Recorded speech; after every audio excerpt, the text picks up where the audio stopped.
Hello, I just thought I'd show you the little Transmatch ATU, the mini Transmatch, how it works. Currently got it connected. I'm in a shed at the moment with a bit of a table in it up the garden.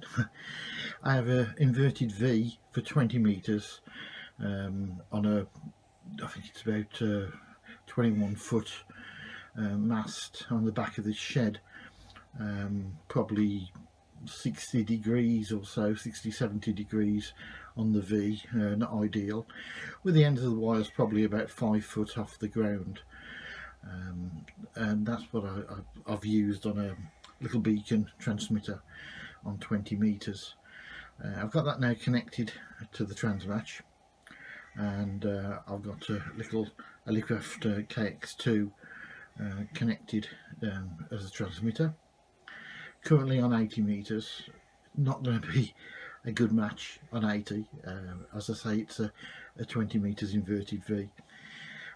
But we're going to work through from 80 metres up to 10 metres and see what sort of a match we get, and how the mini Transmatch works. So we've set the mini Transmatch to tune in that fashion. The worst that we present to the radio is about a 2-to-1 SWR if we was running into either a short circuit or an open circuit, so it gives some protection to the radio. So let's put it on transmit. As soon as we do, you can see the little LED lights up.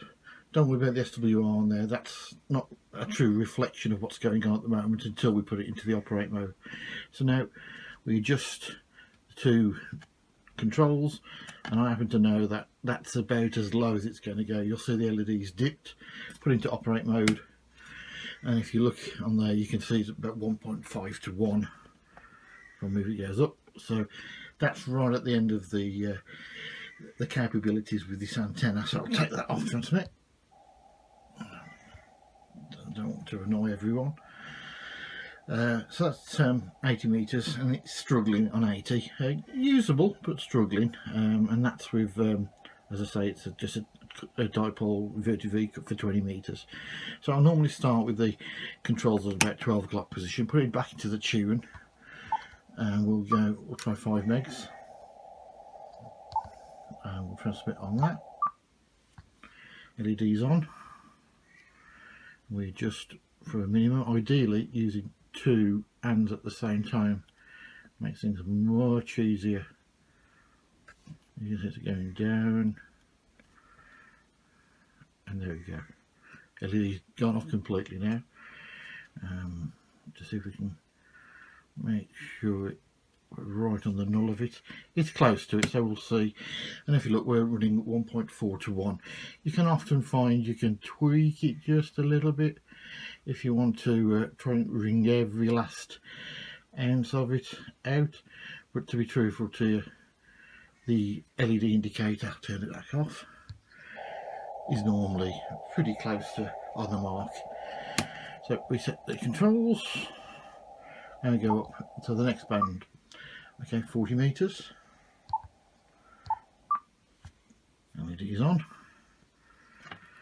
I'll try and find, now this band I always find a bit more difficult for some reason on this aerial. I may have to result to 2 hands at the same time. I will find that quicker and easier.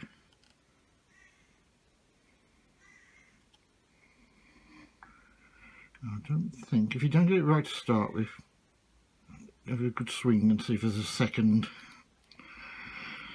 point. No, I'm afraid that's about the best I'm going to get on there, so let's see what we got there. 1.8. Can I tweak it a little bit? 1.7. That's about as best I'm going to get. Okay, so we'll try 30 metres in an interesting band. Reset controls. And transmit. Definite dip there.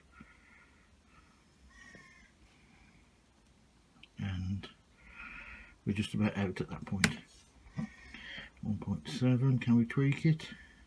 Yeah, there you go, we're right down to just about 1 to 1. Okay, so we'll come out of that.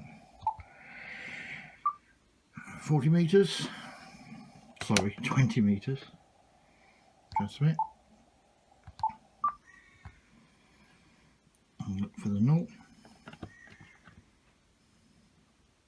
Well, there's a definite null there, as you can see. Tune for the bottom of it.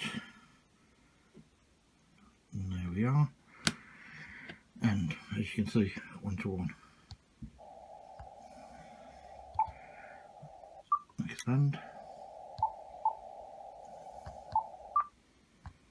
Oops, we should start with it there, shouldn't we? And we're about there. What's that give us? 1.4. Oh, there we go. 1 to 1 again. Next band. 21. Put it back onto tune. Reset those about halfway.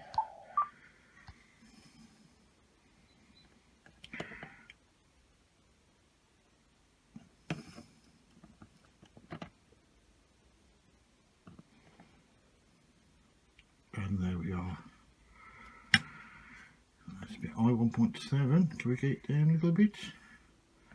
I'll explain to you why it's not always 1 to 1. There you go. When you're just using the LED. Next band.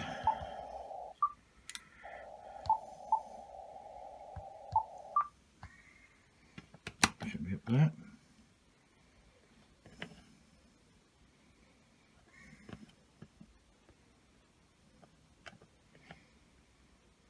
And there, we're about there, aren't we?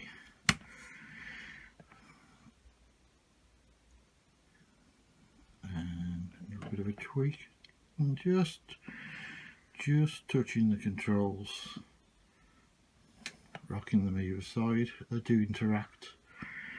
I'm sure you already know that. That's probably, without playing around much longer, that's probably about as low as it's going to go. 10 meters.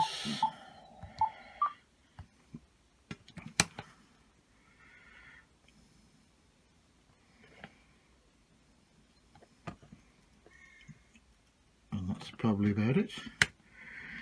And if you look, 1.3 to 1, we can probably tweak that a little bit as well.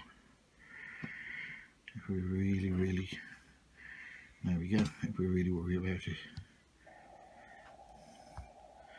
So that's it really. Quite happy with its performance, considering that's just a 20 meter inverted V, so it's not giving it a lot to work with on the lower bands, and it seems to do just what I expected it to do. So nice and simple, very small, portable,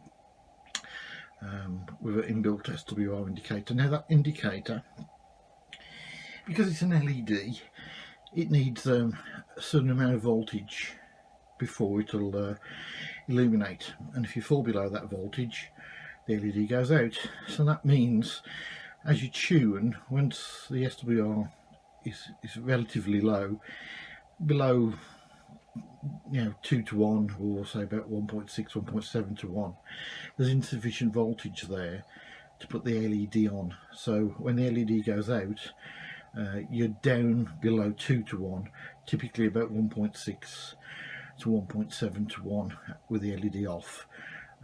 Often you can tune for the dead band, rock it to the left, rock it to the right, and then tune roughly into the center point where the LED is off, and you'll be more or less there as you've just seen. But SWR 1.6, 1.7 isn't a problem in the real world, and won't cause any issues, and you won't really notice the difference if you do spend the extra few seconds trying to get the last ounce of match out of it. Okay, if you have any questions or any comments, be happy to hear them. Thanks guys.